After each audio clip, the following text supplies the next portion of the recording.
des projecteurs sur les élections à propos de la commission de la carte. C'est important, c'est dans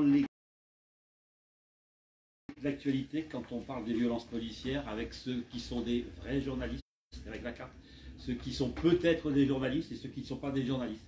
Quel est ce statut réel? Pourquoi a-t-on la carte? Pourquoi ne l'a-t-on pas? Et quand on parle de précarisation du métier, qu'est-ce qu'il y a derrière ce mot-là? La commission de la carte, les enjeux d'une élection qui se déroule en ce moment. Donc si vous êtes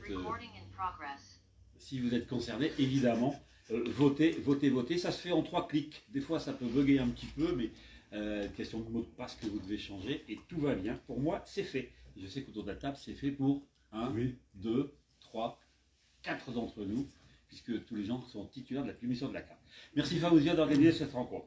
Les enjeux peut-être, une présentation rapide de vous 4. Un non-candidat peut-être, et qui peut-être aussi un peu à l'origine de cette rencontre, Ludovic Finet, qui a été salarié, qui a été pigiste, qui de nouveau a été salarié, qui est pigiste, qui a toujours su garder la carte. En 2 mots, Ludovic. On va prendre le micro. Oui, alors, déjà une petite précision, pigiste, en étant pigiste, je reste salarié, puisque, mais ça je pense qu'on, je vais pas développer tout de suite, hein, la pige est un ici, ou en bas, sur le nord. Ouais, il y a le bouton. Voilà, c'est bon. Donc on faisait un petit peu. Oui, alors je reprenais, oui. Donc oui, effectivement, pigiste actuellement, mais je tiens tout de suite à faire une précision. Pigiste est une forme de salariat particulière, mais une forme de salariat. On en parlera. Hein, la seule façon légale de payer un journaliste pigiste, c'est en salaire et c'est en fiche de paie. Et c'est très important pour le débat qu'on a aujourd'hui. Rapidement, donc oui, je suis journaliste depuis un petit peu plus de 20 ans. J'ai commencé à La Voix du Nord pendant 2-3 ans.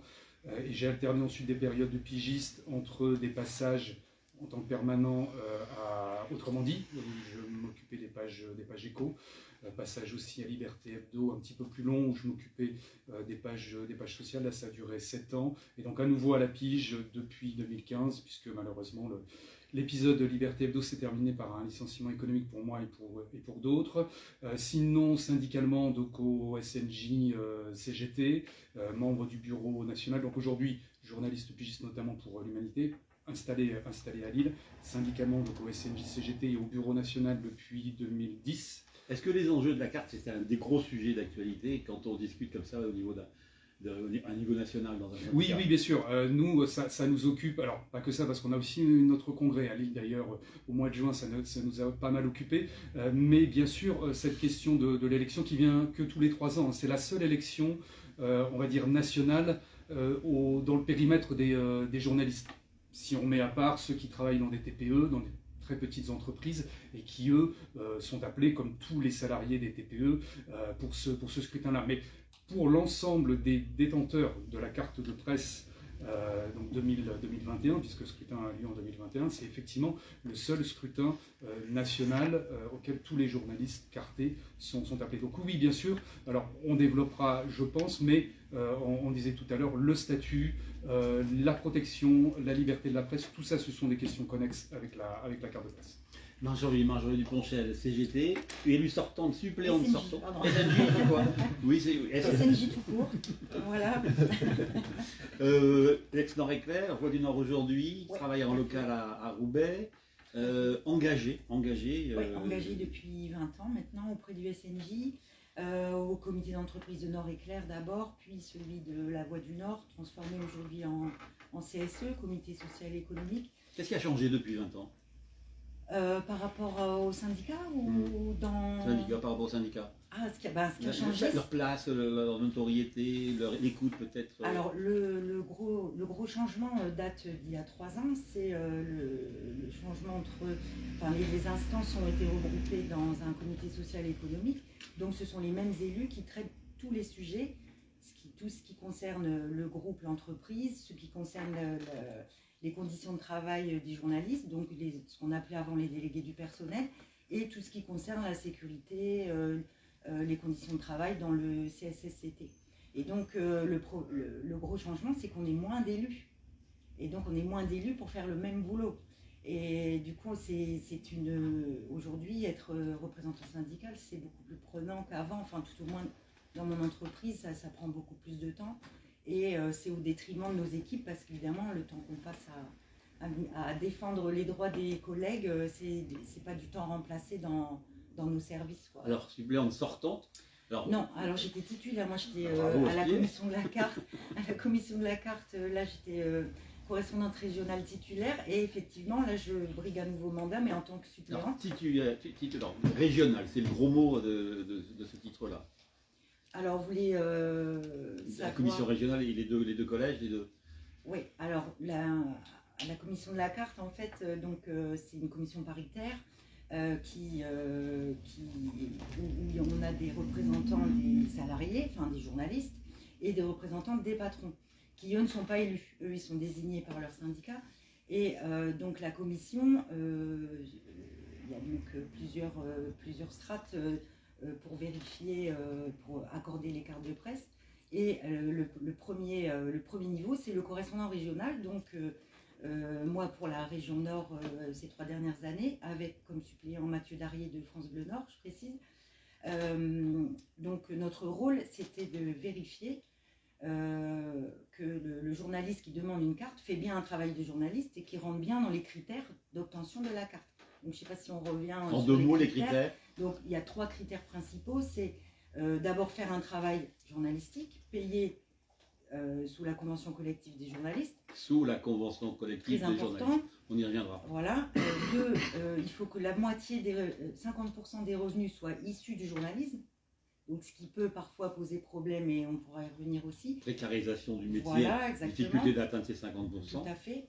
Et troisièmement, que l'éditeur, que l'employeur soit éditeur, alors soit considéré comme un éditeur de presse. Et ça, voilà, là aussi, il y a eu beaucoup de débats à l'intérieur de la commission parce qu'évidemment, je pense notamment aux sociétés de production télé qui ne sont pas éditeurs, c'est-à-dire qu'eux ne diffusent pas leurs propres programmes, mais ce sont vraiment des journalistes qui fabriquent les reportages des maisons de production vendus ensuite aux chaînes. Et donc là-dessus, il y a eu, pendant plusieurs années, il y a eu le débat parce que ça ne rentrait pas dans les critères. Or, il s'avère que les gens qui travaillaient pour ces maisons de production étaient vraiment des journalistes.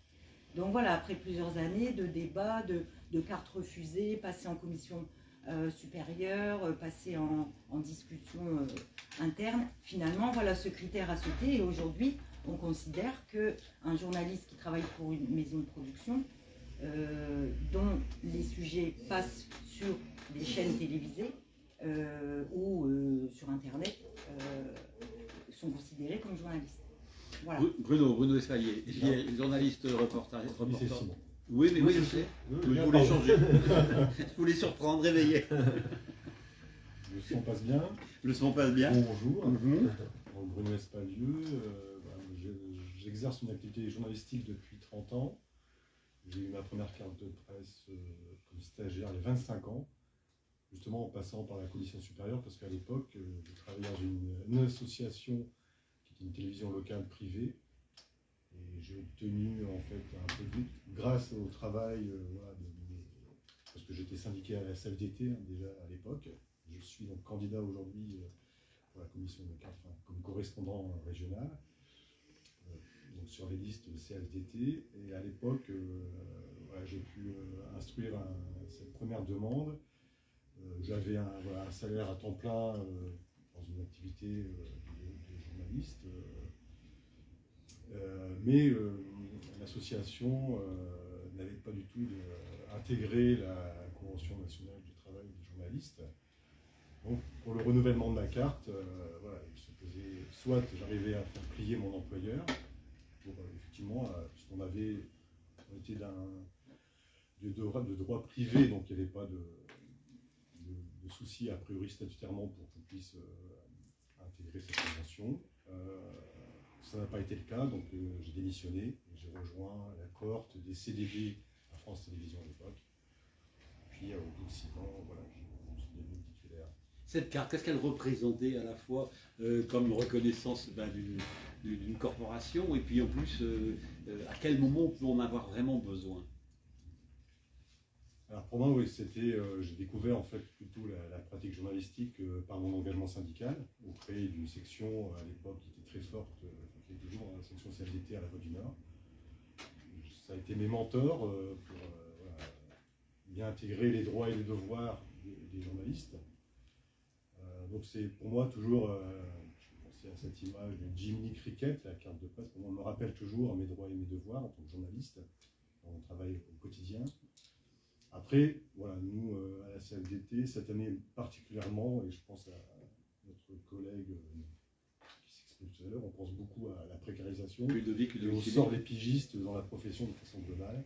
Alors, on n'est pas concerné de façon très forte au sein de France Télévisions, mais voilà, on est en contact avec toute forme de presse, et on sent bien que la profession est difficile à exercer, et le statut, la précarité des statuts des pigistes est assez dramatique depuis une dizaine d'années, et c'est malheureusement, enfin ça s'arrange pas. Donc on met vraiment un soin à essayer de travailler, de construire un accompagnement des salariés par des réseaux de gens qui ont des compétences juridiques, parce que souvent malheureusement il faut faire valoir ses droits qu'on ne peut pas le faire dans le cadre du dialogue social, parce que par ailleurs je suis délégué syndical, mais surtout élu au sein de mon entreprise dans une CSE, pour France Télévisions, France 3, un CSE à l'échelle nationale, du réseau de toutes les antennes de France Télévisions. Et là, donc, on mène un combat effectivement qui va beaucoup plus porter. En plus, j'ai un mandat donc, de représentant au sein de la CSSCT, donc l'ex-CHSCT, malheureusement moins de pouvoir réel. Donc on travaille beaucoup au quotidien pour effectivement permettre aux journalistes, aux équipes de façon globale, hein, intercatégorielle. Je pense que comme on travaille en télévision majoritairement, c'est un travail collectif. Donc c'est un journaliste et un monteur, un preneur de son. Voilà, donc, de moins en moins. Oui, justement, on se bat avec d'autres organisations. C'est souvent des combats intersyndicaux pour effectivement permettre aux salariés d'exercer leur métier dans les meilleures conditions possibles. Et on sait que ces conditions, même dans un grand groupe comme France Télévisions, depuis 15 ans, on voit par la baisse des contrats d'objectifs et des moyens accordés par la tutelle, forcément quand on réduit le financement, on réduit le recours. Alors, pour nous, c'était justement les CDD qui ont été les premières victimes de ces coupes budgétaires. Et puis là, on sent, une fois que les CDD au moins de contrat, après la pression sur les titulaires, on sent, voilà, là aujourd'hui, on a vraiment beaucoup d'activités pour essayer de garantir les meilleures conditions de travail. C'est pas une mince affaire. Simon Collarone, je ne sais pas si j'ai bien prononcé. C'est ça, oui, c'est ça. De France 3 encore, à l'antenne. Oui. Engagé, force ouvrière. C'est ça. Numéro de la carte 104 255. On en est à combien aujourd'hui? Vous êtes à 130 dans les 130 000, c'est ça. De ce qui est dit, qu'est-ce que vous retenez de ce qui a été dit? Non, mais je vois qu'effectivement, de toute façon, c'est un constat qu'on fait tous, c'est justement sur la précarisation du métier, qui était déjà le cas quand je suis rentré dans le métier il y a 15 ans, qui est toujours encore plus d'actualité aujourd'hui, surtout après la crise sanitaire, etc. On voit bien que certains ont du mal à justement pouvoir renouveler leur carte de presse. Et ça, c'est une vraie problématique. En même temps, alors la loi, elle est claire, c'est occupation principale régulière rétribuée, mais elle offre aussi une souplesse à la coalition de la carte pour justement adapter la règle, entre guillemets, aux évolutions du métier et de ses pratiques. Et donc, c'est aussi sa force, hein, quelque part. Donc, justement, il faut pouvoir utiliser cet outil-là pour aider ceux qui... En fait, clairement, les journalistes ne doivent pas être les victimes dans l'histoire. S'il y a des patrons qui profitent un peu du truc... Qui dépassent la ligne jaune. Exactement. C'est aussi à nous, quelque part, d'essayer de corriger le tir et faire en sorte que les journalistes ne soient pas victimes dans l'histoire. Donc ça, effectivement, la précarité, c'est un élément important. Moi, ce qui me préoccupe aussi, c'est les atteintes au métier, à la liberté d'informer. Ça, c'est aussi nous ce qu'on voit au quotidien. Rien que pour France 3 Nord-Pas-de-Calais, c'est assez flagrant. C'est qu'en 3 mois, on a quand même vécu 2 agressions si c'est pas plus. Sur le terrain. Sur le terrain, moi ça m'inquiète vraiment. C'est-à-dire que je me rends compte qu'aujourd'hui, il y a une vraie tension dans la société et que les journalistes sont vraiment devenus une cible aujourd'hui. Et je vous dis là, en plus tu étais sur le truc, tu es au courant, mais il y a un journaliste qui a été agressé verbalement, c'était même des agressions xénophobes, antisémites. À quel endroit exactement? C'était à Comines, ouais. Alors, en plus dans un environnement assez festif, le truc vraiment là. En revanche, quand on se retrouve aussi dans les manifestations, anti-vax et plus anciennement, ouais, c'est ça, les gilets jaunes, régulièrement, on est quand même la cible d'insultes au mieux, de projectiles parfois. Et vraiment, c'est assez inquiétant parce que j'ai le sentiment que quelque part, il y a eu une rupture entre les journalistes et la population et les citoyens. Et c'est assez inquiétant. Ludovic, le grand mot est précarisation. Donc on parle de quoi? On parle des gens qui ne sont pas payés en fiche de salaire, qui sont payés qui sont payés comment alors en fait, oui, en général, les pratiques là, de ce côté-là sont assez classiques, malheureusement, entre guillemets. C'est l'auto-entrepreneuriat depuis qu'il existe. Alors, il existe depuis quoi? Depuis 10-15 ans. Qui est détourné complètement. Qui est détourné parce que, clairement, le métier de journaliste fait partie de la liste des métiers qui ne peuvent pas être exercés en tant qu'auto-entrepreneur. Alors, sans rentrer dans tous les détails techniques, mais en fait, le journaliste a un statut qui est déterminé, effectivement, notamment par la convention collective, mais aussi et surtout par un chapitre spécifique, et ça, on est très peu de professions à avoir un chapitre spécifique dans le Code du travail.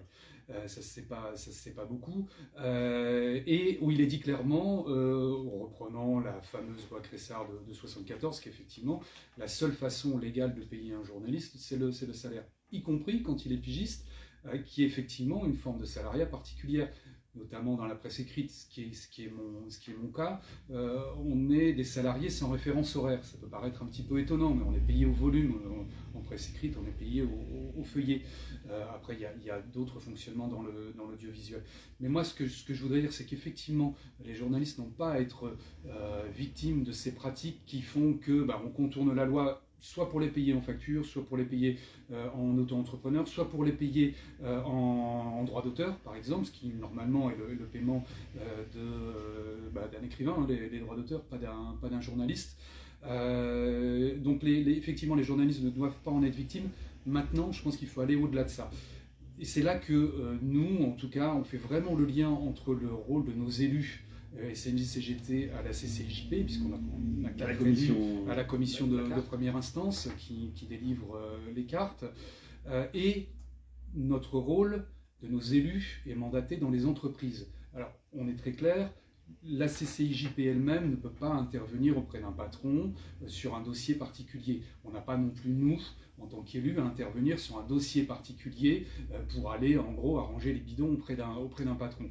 Par contre, évidemment, quand à la CCJP, on se rend compte que dans telle ou telle boîte, les pratiques sortent des clous, c'est là que nous, on doit axer notre action dans les entreprises. Et on doit aller faire en sorte que ça ne se passe pas comme ça dans les entreprises. Marjorie, avec l'expérience que vous avez, à quel moment il faut défendre des codes défendables, ou il y a des fois des lois indéfendables? Qu'est-ce que vous avez vécu? Déjà, il faut savoir que dans la commission, elle est là pour faire valoir des droits. Il y a des critères. Donc en fait, voilà, c'est pas à la tête du client, quoi. Il y a des critères, il faut que ça rentre dans les clous.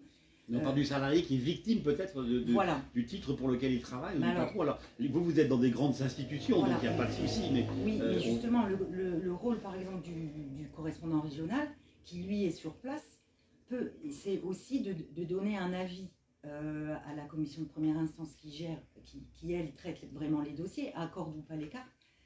Nous, on peut vérifier plus facilement sur le terrain la réalité du travail de journaliste, les conditions de travail, etc. Donc, effectivement, on a un rôle d'alerte. Voilà, même si les critères ne sont pas remplis et qu'on est obligé de donner un avis défavorable, ce qui est très rare, hein, je précise que moins d'1% des demandes terminent par un refus. Hein, c'est quand même assez rare. Mais en fait, nous, on a ce rôle d'alerte dans certaines situations où il y a des abus, clairement, quoi. Ensuite, ce que je voulais dire par rapport à... J'ai perdu un peu le fil de ma pensée, mais par rapport, oui, à la précarisation et au fait que les patrons essayent de détourner un peu notre statut en payant un droit d'auteur. Ou si la carte refuse aujourd'hui, parce que c'est un reproche qu'on fait, je pense, régulièrement à la commission de la carte, c'est de refuser une carte de presse à des gens qui sont déjà précaires, mais qui sont payés en droit d'auteur. Mais le souci, c'est que si on met le doigt là-dedans, pour les patrons, ça va être... c'est open bar après. Et voilà. Et si on veut défendre le statut du journaliste, on est obligé. Alors c'est vrai que parfois, ça fait de la peine parce qu'on est obligé de refuser une carte à quelqu'un qui est vraiment journaliste, mais qui n'a pas d'autre choix que de se faire payer en droit d'auteur parce qu'il faut remplir le frigo. Et on le sait, ça, en fait. Mais malheureusement, si on met le doigt là-dedans, si on met le pied dans la porte, c'est foutu pour les autres, quoi. Donc, je pense que c'est aussi pour ça que la commission, voilà, sur ce sujet-là, elle est assez dure parfois, mais c'est nécessaire, en fait. Simon, Bruno, Simon. On voit apparaître des nouveaux médias à travers tout ce qui est Internet, avec des statuts qui sont ambigus. On voit apparaître des journalistes qui sont peut-être des militants. Et c'est tout cet aspect un peu flou de gens qui se revendiquent journalistes. On les voit dans les manifs, etc. Comment les défendre? Comment ne pas les défendre? Comment interpeller les patrons de ces nouveaux médias? Est-ce que ce n'est pas les vrais enjeux de la carte, la commission de la carte, de tenter de faire peut-être, pas le ménage, c'est pas le bon mot, mais de dire attention, là on est dans une organe de presse, là on n'y est pas, etc. etc.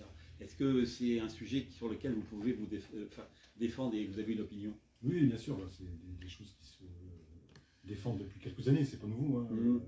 Alors, notamment l'introduction des nouveaux outils numériques permet d'avoir des outils extrêmement polyvalents, mais du coup qui amènent de la confusion dans les tâches, dans les activités.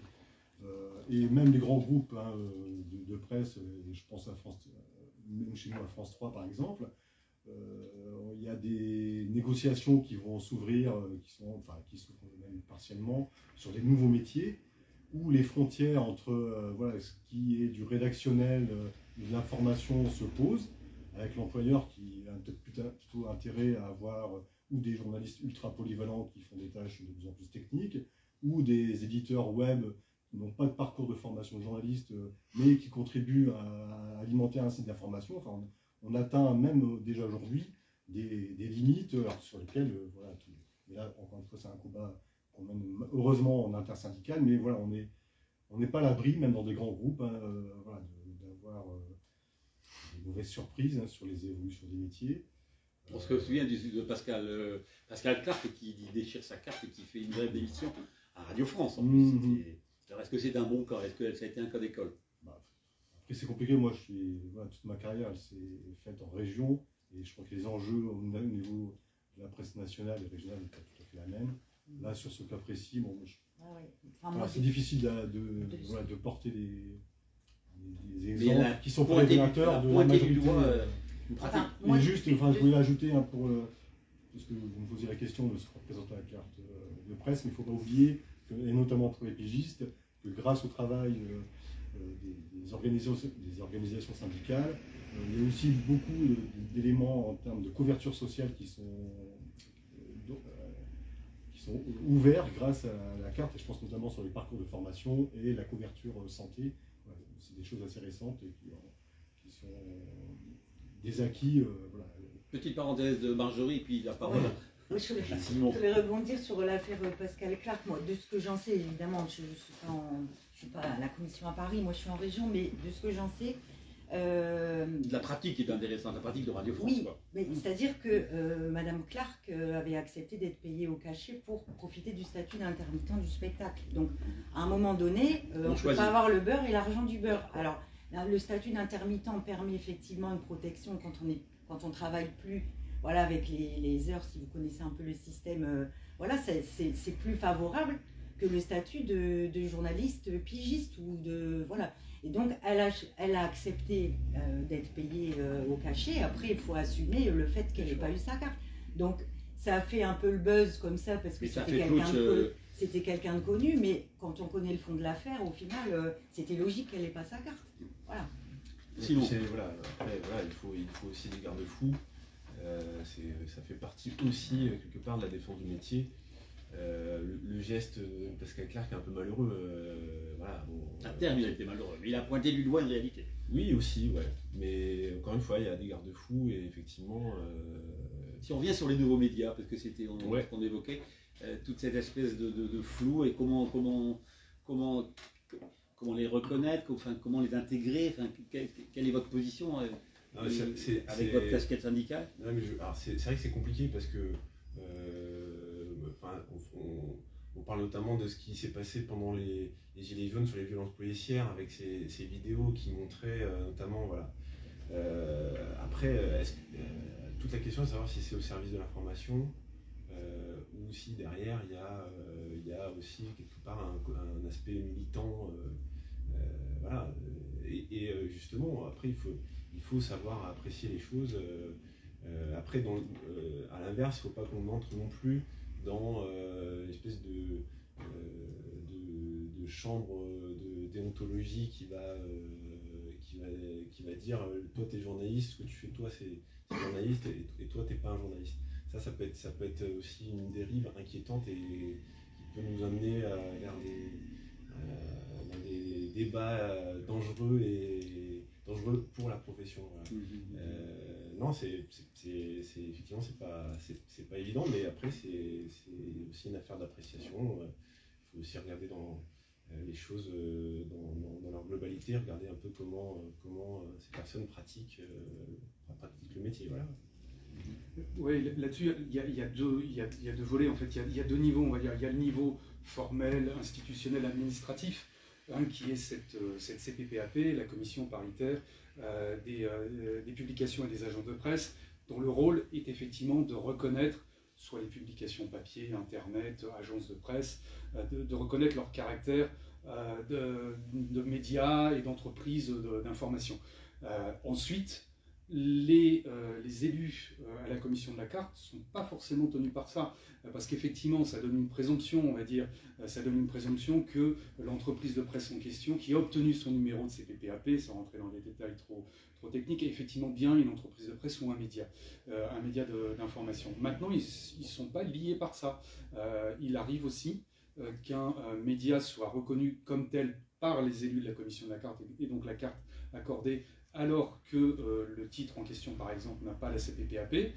On peut aussi imaginer l'inverse, parce qu'on sait très bien qu'il y a des journaux qui l'ont obtenu, journaux ou autres entreprises de presse.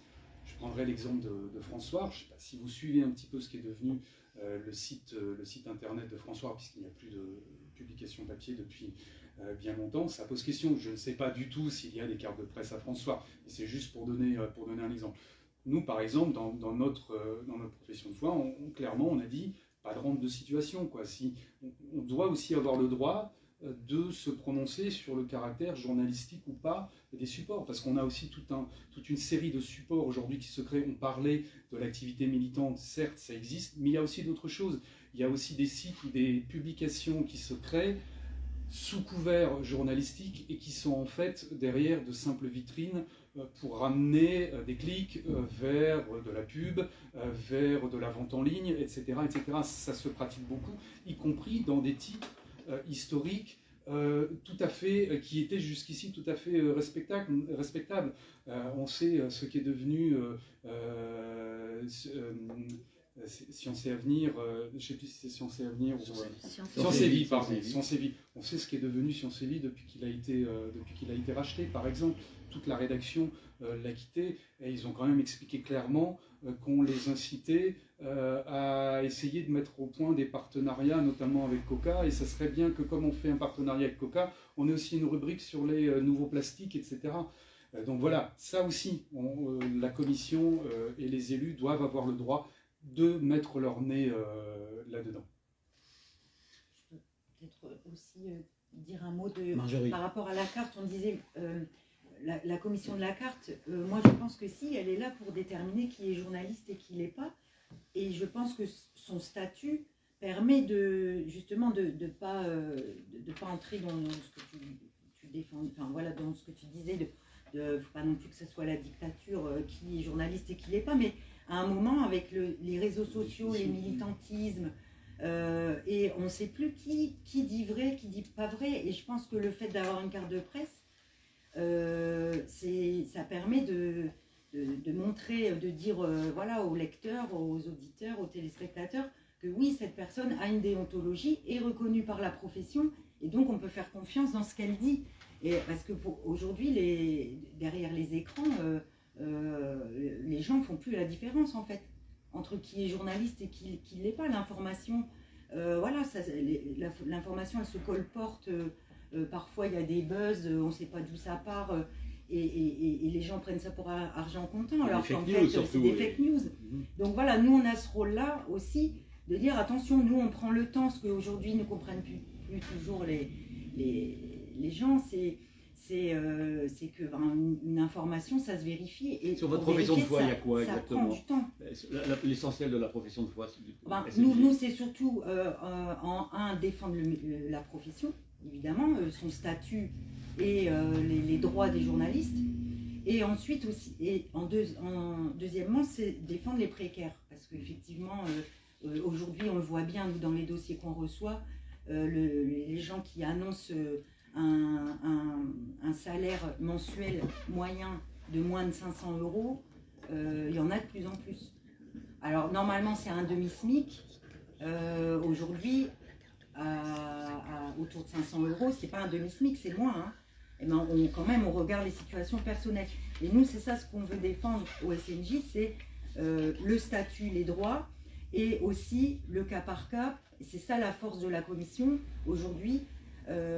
C'est de pouvoir regarder chaque personne dans sa globalité, dans ce qu'elle vit, et de pouvoir continuer à aider ceux qui peut-être, si on regarde que les critères basiquement, ne pourraient pas avoir la carte. Simon, sur la profession de force ouvrière, il y a quoi de spécifique? Clairement, nous on est à la fois donc, sur la défense de la liberté d'informer, sur effectivement ce problème de la précarité, mais voilà, c'est des thématiques qui évidemment nous concernent tous, et puis sur l'aspect pluralisme, parce que on sait qu'aujourd'hui la question de la carte c'est majoritairement SNJ, et que quelque part avoir aussi un peu de diversité, ça pourrait être aussi intéressant. Désolé Marjorie. Mais voilà, l'idée aussi, voilà, quelque part, je pense il pourrait aussi y avoir un peu de sensibilité différente et un regard neuf aussi sur les choses. Pourquoi pas, voilà.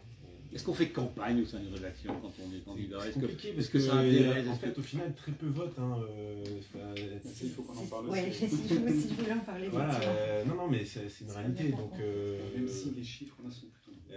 Alors, moi, j'ai toujours voté pour la commission de la carte parce que je suis vraiment convaincu par le truc. Je pense que c'est quand même le minimum, quoi.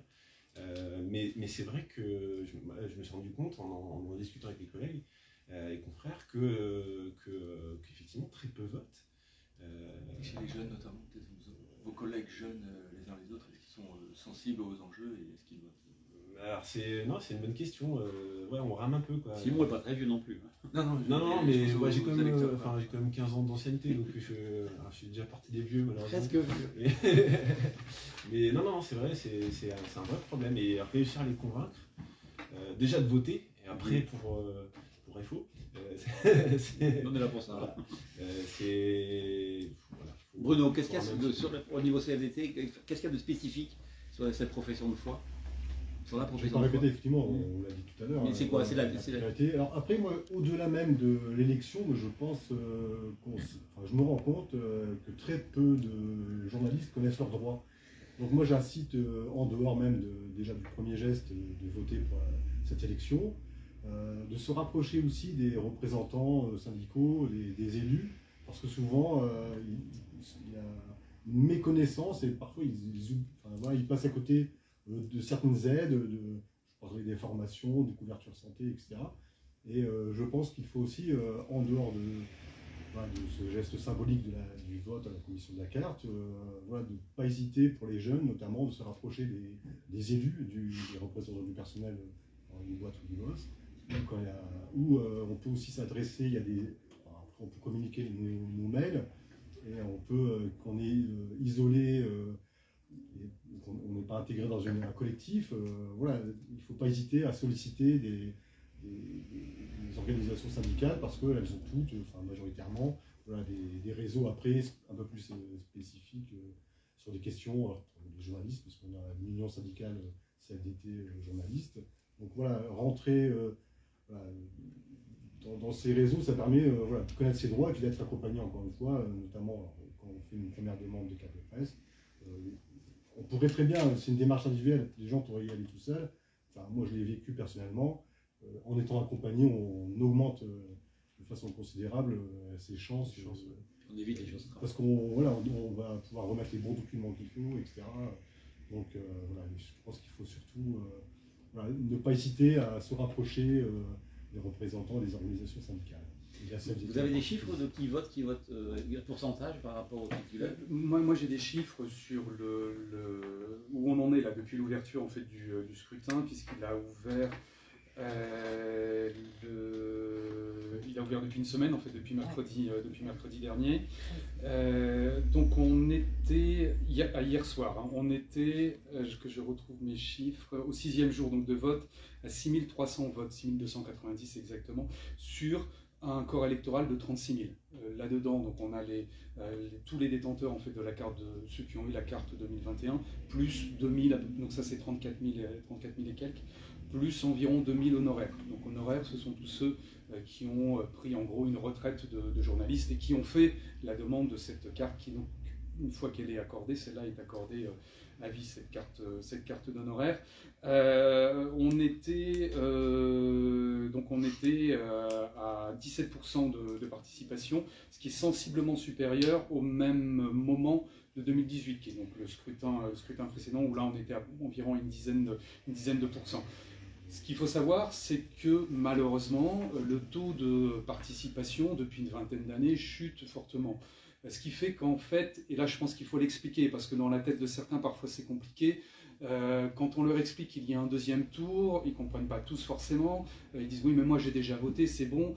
En fait, le mécanisme, il est relativement simple. Il y a un premier tour, donc effectivement, jusqu'au 9 novembre pour celui qui est le premier tour là, qui est en cours. Si le quorum de participation de 50% n'est pas atteint, on organise un deuxième tour. Donc là, se tiendrait celui-là du 23 novembre au 7 décembre. Donc là, moi, je me suis amusé à faire mes petits calculs. Si la progression continuait, mais bon, ça n'est pas garanti. Donc je pense que c'est pour ça qu'il faut encore insister sur le fait que voter est important pour cette institution, pour le statut. On pourrait arriver pas loin des 50%. Mais si ça n'est pas le cas, comme c'est le cas depuis une vingtaine d'années, la dernière fois en fait que les 50% ont été atteints, c'est l'élection de 2000. Et aujourd'hui, on est plus ou moins autour de entre 35 et 40% de taux de participation. Et clairement, nous, et je pense que personne ici autour de cette table ne s'en satisfait, effectivement, l'objectif serait à terme, non pas de se dire, allez, on laisse tomber le quorum de 50%, en tout cas pour nous, de laisser tomber le quorum de 50%, on ne l'atteindra plus, mais au contraire, qu'on y revienne à ce quorum de 50% et que cette élection elle se tienne en un tour.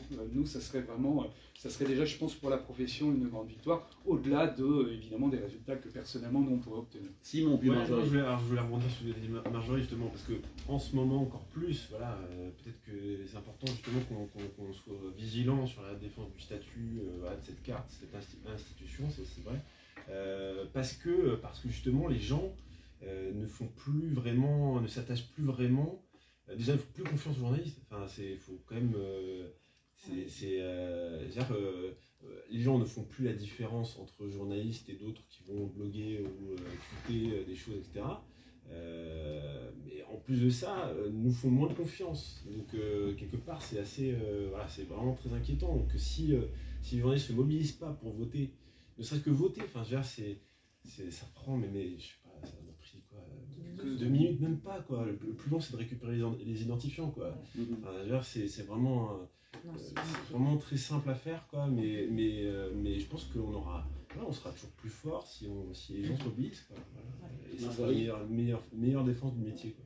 Et justement, moi, je ne sais pas si si ceux-là nous regarderont malheureusement, mais j'appelle surtout ceux de nos entreprises. Tu disais, on est protégés, nous, dans les entreprises un peu comme France 3 ou La Voix du Nord, mais justement, la carte dans ces entreprises-là, elle est renouvelée chaque année, parce que une carte de presse, on la renouvelle chaque année, c'est bon de le préciser, mais dans nos entreprises, elles sont renouvelées par bordereau collectif.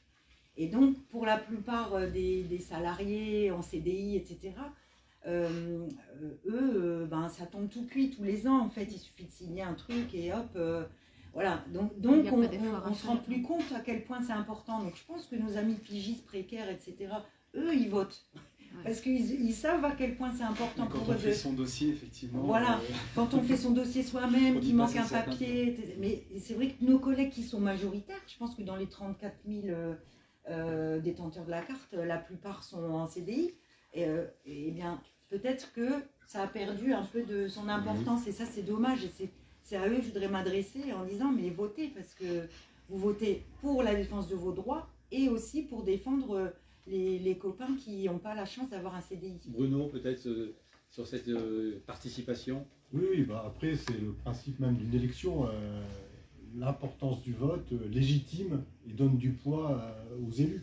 Donc là, on l'a rappelé, c'est une commission paritaire. Et je pense que les élus représentant les salariés auront beaucoup plus de légitimité et de poids vis-à-vis des employeurs si le vote est massif. C'est basique. Jusqu'au 9 novembre. Jusqu'au 9. Et quelle que soit la sensibilité, du coup. Ça, oui, vraiment, c'est tout à fait vrai. Après, je précise que c'est paritaire. Côté patron, eux ne sont pas élus. Eux, ils sont désignés par leur syndicat de patrons de presse. Voilà. Donc, nous, on a besoin d'être portés par les électeurs. Eux ne le sont pas. Et en région, en tout cas, d'expérience, ne font pas toujours le boulot pour lequel ils sont... Un petit commentaire sur la diversité qui serait bon d'amener par rapport au SNJ. D'accord, pas d'accord, Marjorie? Bon, il y en a de la diversité. Il y a des élus CGT, il y a des élus CGT, il y a des élus CFDT à la commission de la carte. Alors oui, effectivement, le SNJ étant le premier syndicat de la profession, c'est voilà. C'est une photo qui colle. Voilà, et donc je pense que les gens qui peut-être votent qui ne regardent pas forcément les documents de campagne, tout ça, peut-être que spontanément ils vont plutôt vers le syndicat, notre syndicat qui est un syndicat autonome et qui ne représente que les journalistes. Alors bon, voilà. Après, on a aussi l'expérience et je pense que c'est ça que, voilà, moi je viens aussi faire valoir ça. On a une expérience de longues années au sein de la commission et justement on a suivi l'évolution et c'est un atout aussi d'expertise. Mathieu Hébert qui écoute ça avec attention, un petit mot de commentaire sur ce qui s'est dit. Ouais, alors je parle au micro pour qu'on puisse enregistrer. Deux petits points. Une précision sur le cas François dont parlait Ludo. On a été alerté par un gars qui nous suit sur Facebook, un photographe lillois, et j'ai retrouvé l'info. Donc François, 2 cartes de presse de permanent plus 4 pigistes. C'est ce qui a motivé le choix de la commission pour lui maintenir l'agrément CPPAP. Une question que je relais de Jean-Marie Charon, qui était venu faire une bonne présentation sur l'évolution des conditions de travail au moment de préparer son bouquin qui vient de sortir là, sur ceux qui quittent le métier dont vous avez entendu parler, je suis sûr. Il citait le cas de bonnes pratiques, parmi elles celle de Bayard, qui travaillait la carrière longue. En gros, vous vous sentez plus très bien dans votre métier actuellement parce que inclusion du numérique, parce qu'évolution des conditions de travail, parce que vous êtes plus vieux et fatigué. Donc on pourrait imaginer des passerelles entre différents titres du groupe ou des groupes d'amis. Donc c'est quelque chose de tout à fait émergent, pas du tout établi définitivement, mais il sentait quelques petites choses poindre dans certaines rédactions, plus ou moins volontaires. Du niveau du patronat, là, quelque oui, part. Oui, c'est ça, des directions de ressources humaines. Alors plutôt moins que plus, hein. On est d'accord, c'est vraiment quelque chose d'émergent. Et il demandait le soutien de la commission de la carte. En gros, est-ce que vous, candidats ou les élus en place, pourraient peut-être un petit peu pousser la commission à autoriser les chercheurs ou les boîtes à utiliser des données qui sont aujourd'hui privées et non publiques pour mesurer l'état du phénomène. Alors, ma question peut-être pas précise, mais en gros, le coup de main de la commission lui serait très utile pour qualifier encore mieux cet état de souffrance au travail de la part des confrères aujourd'hui en poste. C'est peut-être pas hyper clair en affaires, mais si vous avez lu le bouquin, je suis sûr que vous êtes concerné par ça. Ça peut peut-être prendre un risque, mais moi je trouve que au contraire, la transparence c'est quelque chose d'assez évident pour tout le monde, enfin, surtout quand on est journaliste. Je pense que pas de raison qu'on fasse obstruction à ce genre de travaux, quoi. Après, il existait déjà un observatoire. Qui s'appuie dessus déjà. Bien sûr, bien sûr. Où là, effectivement, les chiffres qui sont donnés, c'est le nombre de cartes accordées, évidemment par sexe, première demande de carte, pigiste, chômeur. On n'en a pas parlé, mais on peut être journaliste au chômage et garder pendant 2 ans sa carte de presse. D'ailleurs, on parlait tout à l'heure du partage entre CDI, CDD, pigiste, etc. On a parmi les cartés de 2020, on a 27% de précaires, on va dire, c'est-à-dire de CDD, soit pigiste, soit chômeur. Évidemment, ça n'est pas une photographie réaliste du métier dans son ensemble, puisque par définition, quand on est précaire, on a beaucoup plus de risques de ne pas obtenir la carte. Donc oui, les chiffres sont déjà mis à disposition. Après, il faudrait voir effectivement avec lui de quels chiffres il parle effectivement, parce que en quoi effectivement pourrait transparaître dans les chiffres de la commission de la carte des questions du type souffrance au travail et autres. Oui, ça mérite peut-être d'être un petit peu étudié, mais il existe déjà un observatoire effectivement qui fait des analyses et des tableaux assez complets sur les attributions de cartes. Moi, je voulais aussi préciser quelque chose de très bête, hein, alors on est censé, tous les électeurs appelés à voter pour cette élection, on est censé recevoir par la poste les professions de foi donc des quatre syndicats candidats. Moi malheureusement je ne les ai pas encore reçus, mais je crois que c'est lié vraiment à une tournée postale compliquée chez moi. Mais par contre, on doit tous le recevoir, même ceux qui ont fait le choix de voter en ligne. Parce qu'effectivement, ça c'est pareil, ça c'est peu. Il y a encore la possibilité de voter par papier, même si évidemment elle est très très très minoritaire. Le choix est fait en fait au moment du renouvellement de la carte. On a une petite case à cocher, est-ce qu'on veut voter par papier ou est-ce qu'on veut voter par Internet. Mais n'empêche que même ceux qui choisissent de voter par Internet doivent recevoir les professions de foi papier chez eux. Mais évidemment, elles sont disponibles en téléchargement sur le site de la commission de la carte. Hein, le petit onglet qui est sur la page d'accueil, évidemment, explique les modalités de vote et aussi permet de consulter les professions de foi de tout le monde. Et moi, de mon côté, pour rebondir sur la question des particularités, si je voulais en mettre aussi une en avant, c'est notamment le fait que quand on est, nous, adhérents au SNJ-CGT, comme son nom l'indique, on est aussi à la CGT, puisque, sans rentrer dans trop de mots de jargon, le SNJ-CGT est une fédération syndicale d'une confédération qui s'appelle la CGT. Et on met, nous, en lien très direct certains combats menés par la Confédération, notamment le combat contre la réforme avec plein de guillemets, réforme de l'assurance chômage. Je vous explique pourquoi très concrètement. Cette réforme qui est en train de se mettre en place va faire en sorte que le nombre d'indemnisés va fortement diminuer, la durée et le montant de l'indemnisation aussi.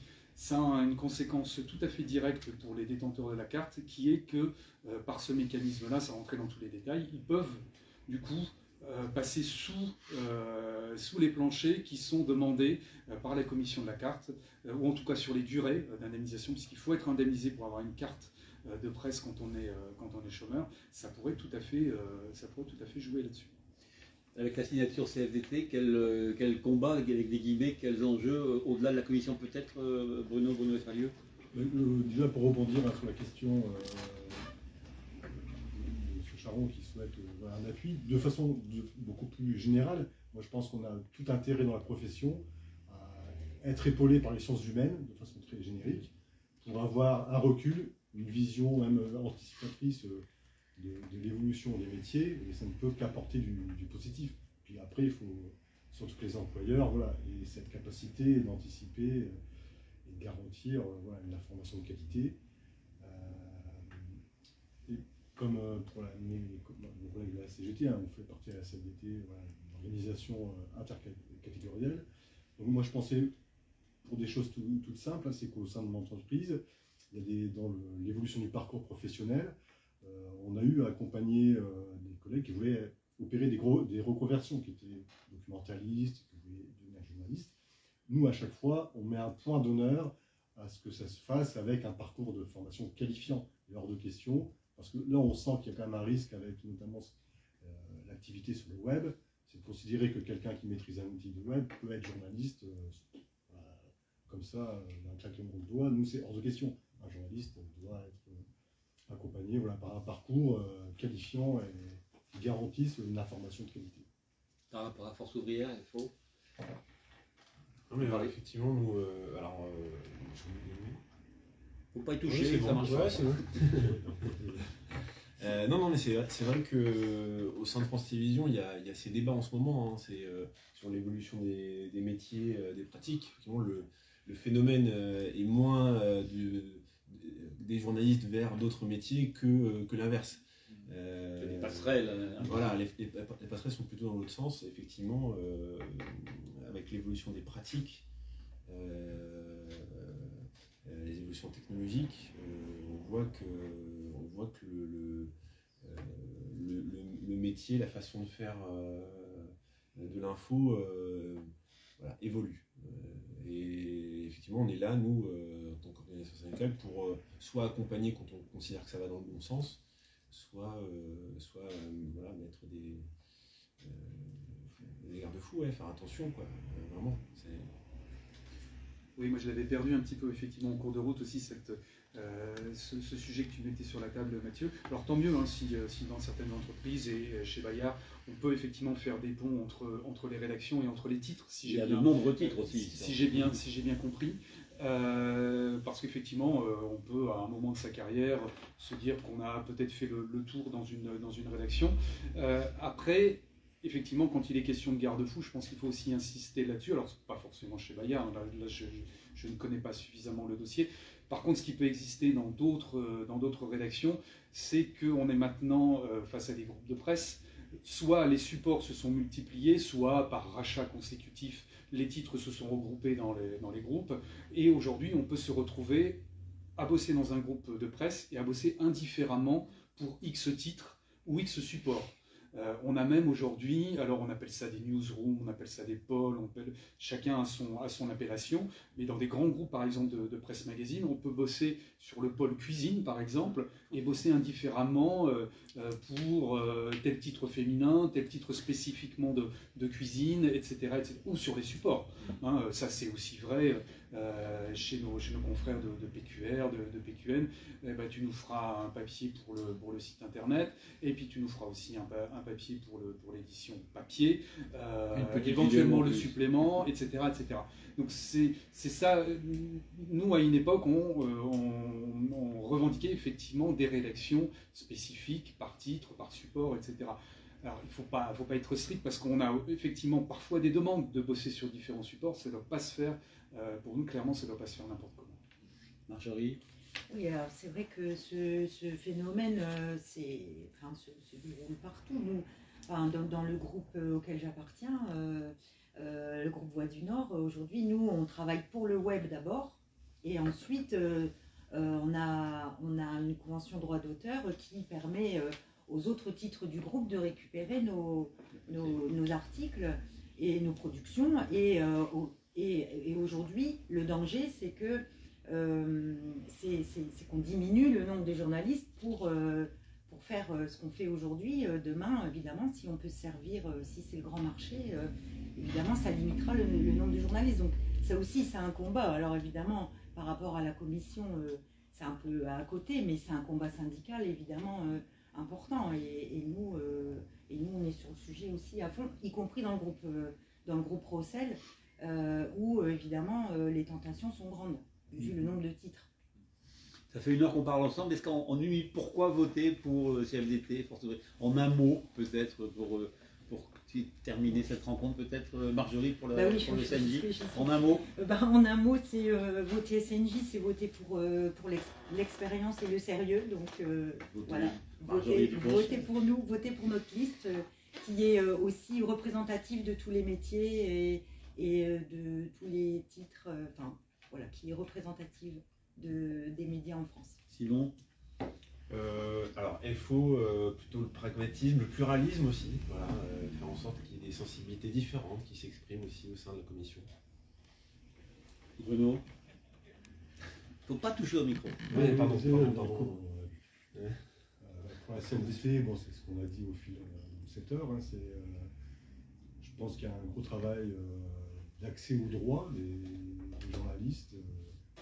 Même à la CFDT, on est très conscient de ce sujet, et en particulier pour ce mandat en destination des pigistes. On a plusieurs candidats pigistes sur nos listes, et parce que c'est un dossier qui est vraiment très problématique aujourd'hui.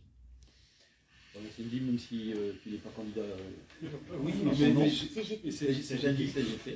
mais j'ai beaucoup participé effectivement à la réflexion et à l'écriture des documents de campagne. Alors déjà, nous, l'expérience aussi, on la revendique, parce qu'on a quatre élus au sein de la commission de première instance, qui, sincèrement, je pense, se sont fortement impliqués dans le mandat. Ensuite, je ne vais pas répéter tout ce que j'ai pu dire, mais effectivement, donc déjà, ils tiennent effectivement, ils ne sont pas tous à nouveau candidats, mais on tient à rester dans cette commission et à continuer le travail qui est le nôtre. J'évoquais les combats qui peuvent être aussi ceux de la CGT, qui sont vraiment en lien vraiment direct, et c'est pas du tout artificiel que de le dire, avec le SNJ CGT. Et puis après, si on peut mettre le phare sur 2-3 propositions très concrètes que nous on fait et qui parleront, je pense, à ceux qui détiennent la carte ou qui voudraient l'obtenir, on fait notamment des propositions de réfléchir sur ces notions de